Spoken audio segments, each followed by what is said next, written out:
이번 시간에는 자막을 만들어주는 방법에 대해서 알아보도록 하겠습니다. 첫 번째 시간에서 자막을 만들어주는 방법 간단하게 살펴본 적이 있지만 이번 시간에는 자막을 만들고 설정하는 세부적인 방법에 대해서 알아보도록 하겠습니다. 살펴보기 위해서 현재는 학습자료 폴더에서 서울 3번이라는 비디오 클립을 적용을 한 상태이고요. 확인을 해보면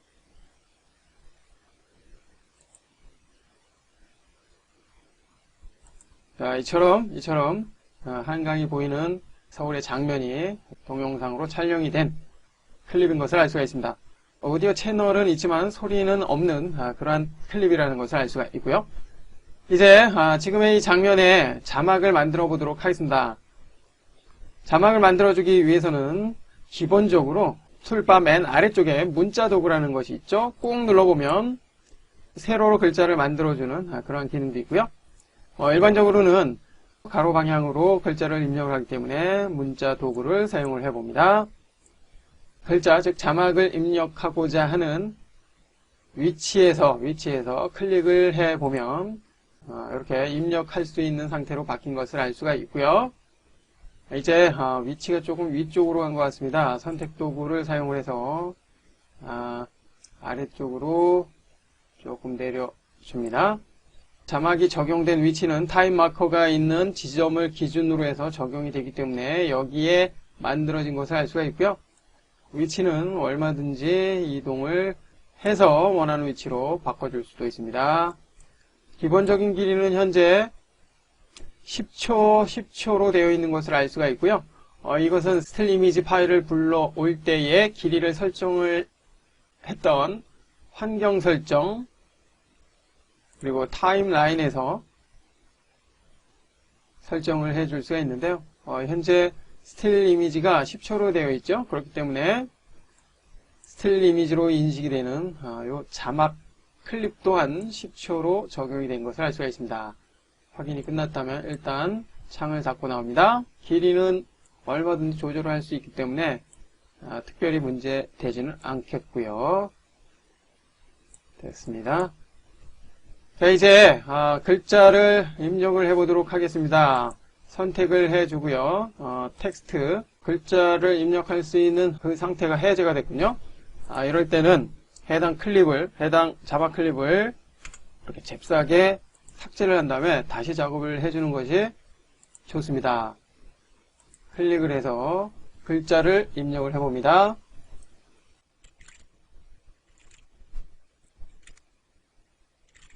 서울의 모습은 아름답다라는 글자를 입력을 했습니다.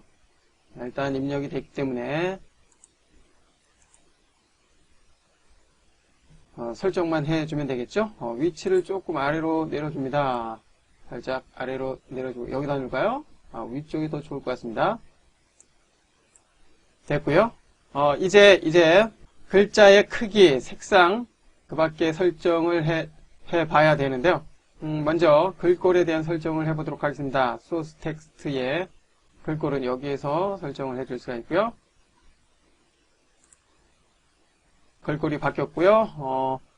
글꼴에 따라서 두꺼운 글꼴을 사용할 수 있는 그런 옵션이 있는데요. 현재 이 글꼴은 없네요.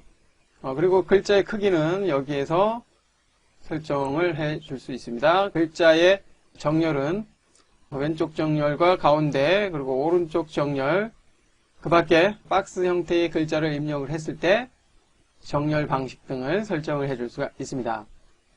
그리고 자간과 행간에 대한 설정 등을 해줄 수가 있고요. 글자의 색깔은 여기에서 선택을 해줄 수가 있는데요. 이 부분을 클릭합니다. 그러면 색상 피커가 나타나고요.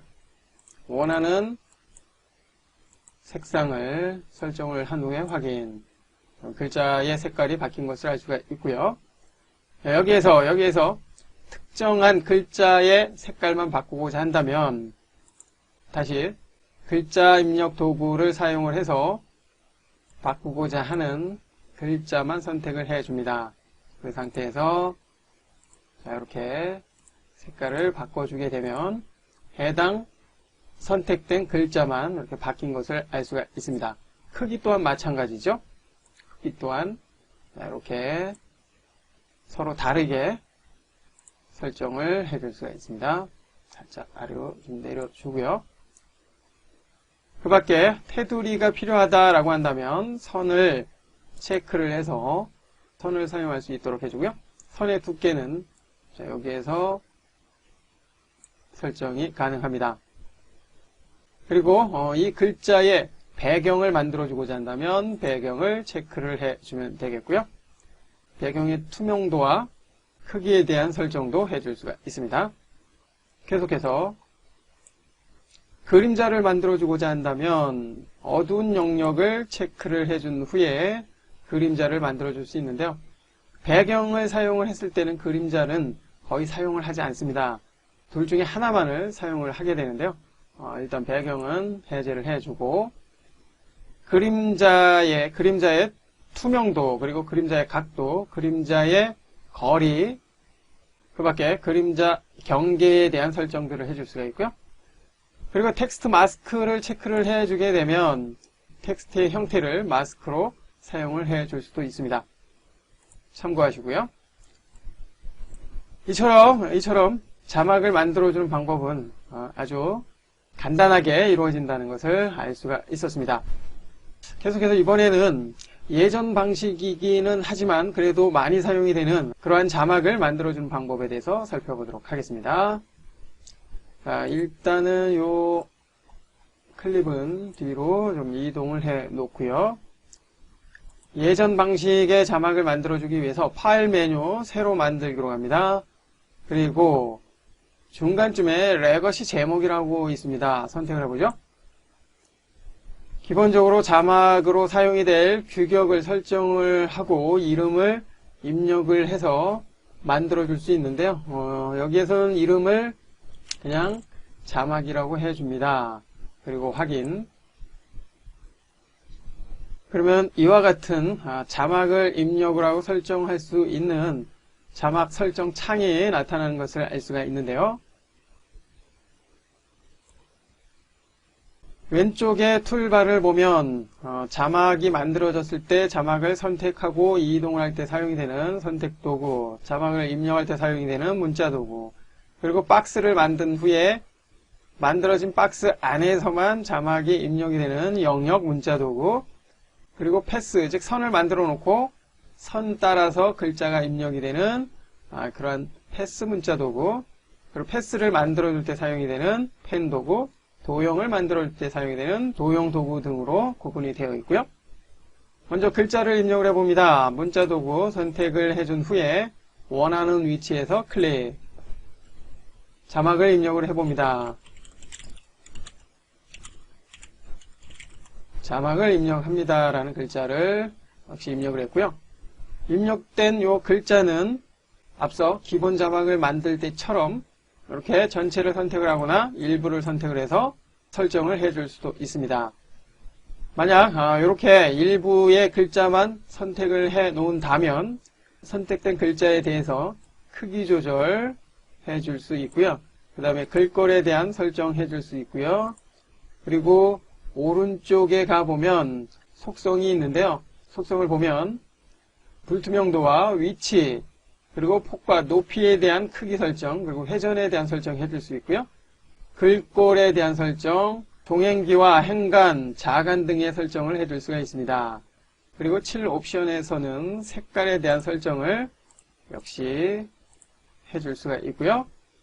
그리고 불투명도 옵션에서 광택과 텍스처를 통해서 외부에 있는 이미지를 사용을 해서 자막 표면에 이미지 텍스처링 작업을 해줄 수 있습니다. 그리고 선을 사용을 해서 테두리를 만들어 줄 수 있고요. 그리고 그림자, 배경 등의 작업 역시 여기에서도 해줄 수 있다는 거 참고해 주시고요. 지금의 고전 방식의 자막 설정 창에서는 아래쪽에 제목 스타일을 사용을 해줄 수 있습니다. 가령 이 스타일이 마음에 든다 그러면 클릭을 합니다. 그러면 그 스타일로 바뀌는 것을 알 수가 있는데요. 아쉬운 점은 한글에는 적용이 되지 않는다는 거. 그렇기 때문에 지금의 이 스타일은 영문을 입력을 했을 때만 사용을 하십시오. 물론 지금은 영문에 대한 스타일을 사용할 수 있지만 우리가 직접 스타일을 만들어서 등록을 해 놓은다면 한글에 대해서도 충분히 스타일을 사용할 수 있습니다. 컨트롤 Z키를 눌러서 다시 원래대로 되돌아가고요. 가령 자막이란 글자만 사용을 해보겠습니다. 이 자막에 대한 스타일을 설정을 해보도록 하겠습니다. 글꼴은 다른 글꼴로 해주고요. 그 다음에 테두리를 사용을 하기 위해서 바깥쪽 부분에 추가를 해줍니다.